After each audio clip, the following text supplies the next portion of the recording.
Anger management strategies to help you calm down. Failing to manage your anger can lead to a variety of problems like saying things you regret, yelling at your kids, threatening your coworkers, sending rash emails, developing health problems, or even resorting to physical violence. But not all anger issues are that serious. Instead, your anger might involve wasting time thinking about upsetting events, getting frustrated in traffic, or venting about work. Managing anger doesn't mean never getting angry. Instead, it involves learning how to recognize, cope with, and express your anger in healthy and productive ways. Anger management is a skill that everyone can learn. Even if you think you have your anger under control, there's always room for improvement. Anger management strategies. Research consistently shows that cognitive behavioral interventions are effective for managing anger. These interventions involve changing the way you think and behave. They are based on the notion that your thoughts, feelings, and behaviors are all connected. Cognitive behavioral interventions are also taught in anger management therapy. Your thoughts and behaviors can either fuel your emotions or they can reduce them.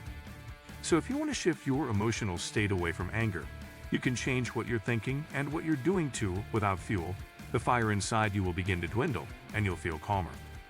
The following are 11 strategies to manage anger and to include in your anger management control plan. Identify triggers. If you've gotten into the habit of losing your temper, take stock of the things that trigger your anger.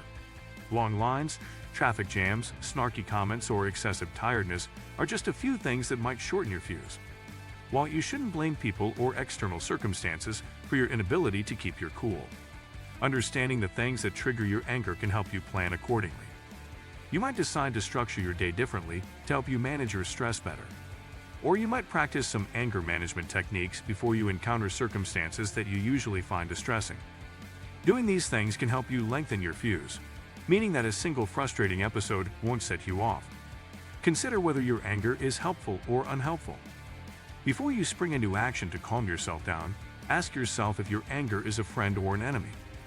If you're witnessing someone's rights being violated or you are in an unhealthy situation, your anger might be helpful.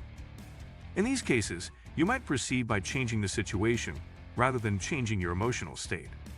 Sometimes your anger is a warning sign that something else needs to change, like an emotionally abusive relationship or a toxic friendship. If, however, your anger is causing distress or hurting your relationships, your anger may be an enemy.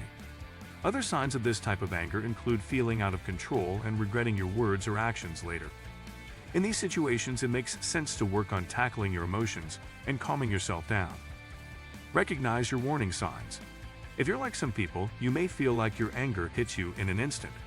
Perhaps you go from calm to furious in a heartbeat. But there are still likely warning signs when your anger is on the rise. Recognizing them early can help you take action to prevent your anger from reaching a boiling point. Think about the physical warning signs of anger that you experience. Perhaps your heart beats faster or your face feels hot, or maybe you begin to clench your fists. You also might notice some cognitive changes. Perhaps your mind races or you begin seeing red. By recognizing your warning signs, you have the opportunity to take immediate action and prevent yourself from doing or saying things that create bigger problems. Learn to pay attention to how you're feeling, and you'll get better at recognizing the warning signs. Step away from the triggering situation. Trying to win an argument or sticking it out in an unhealthy situation will only fuel your anger. One of the best anger management exercises is to remove yourself from the situation if you can. How to control anger immediately. Walking away from a triggering situation can be an excellent way to take control of your anger. When a conversation gets heated, take a break. Leave a meeting if you think you're going to explode. Go for a walk if your kids upset you. A timeout can be key to helping you calm your brain and your body. If there's someone that you routinely get into heated disputes with, like a friend or family member, talk with them about the importance of taking a timeout and resuming when you're both feeling calm. When you need to step away, explain that you aren't trying to dodge difficult subjects, but that you're working on managing your anger. You aren't able to have a productive conversation or resolve conflict. When you're feeling really upset, you can rejoin the discussion or address the issue again when you're feeling calmer. Sometimes it helps to set a specific time and place when you can discuss the issue again. Doing so gives your friend, colleague, or family member a sense of peace that the issue will indeed be discussed, just at a later time. Talk through your feelings.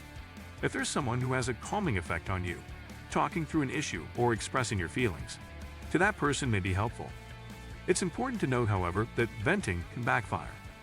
Complaining about your boss, describing all the reasons you don't like someone, or grumbling about all of your perceived injustices may add fuel to the fire. A common misconception is that you have to vent your anger to feel better. But studies show you don't need to get your anger out. Smashing things when you're upset, for example, may actually make you angrier. So it's important to use this coping skill with caution. Likewise, if you're going to talk to a friend, make sure you're working on developing a solution or reducing your anger, not just venting. It's unfair to use them as your go-to sounding board. Instead, you might find that the best way to use this strategy is to talk about something other than the situation causing you to feel angry. What do you think of our video? Let me know in the comments section below. If you enjoyed this video, make sure to hit that like button. Also, subscribe to our channel before you go.